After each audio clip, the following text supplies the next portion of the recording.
In this video, I'll show you how to add a Stripe payment method to an existing user. First, sign into your application or platform that uses Stripe for payments. Then navigate to the Customer, User, or Account Management section. Next, locate the existing user you want to update and open their profile or account details. After that, look for a section labeled Billing, Payment Methods, Payments, or Subscription Settings.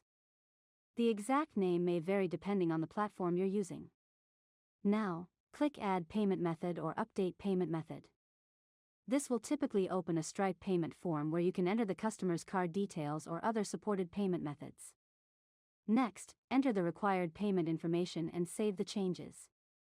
If the platform uses Stripe's secure checkout forms, the payment details will be stored securely through Stripe. After that, verify that the new payment method appears in the user's account and is marked as active or default if needed. Now, if the user has an existing subscription, make sure the subscription is linked to the new payment method so future charges are processed correctly. Finally, perform a test transaction or review the billing settings to confirm that the payment method was added successfully. And that's it.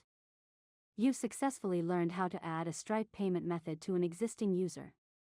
If you found this tutorial helpful, make sure to subscribe to Learn Mode Lab for more tutorials.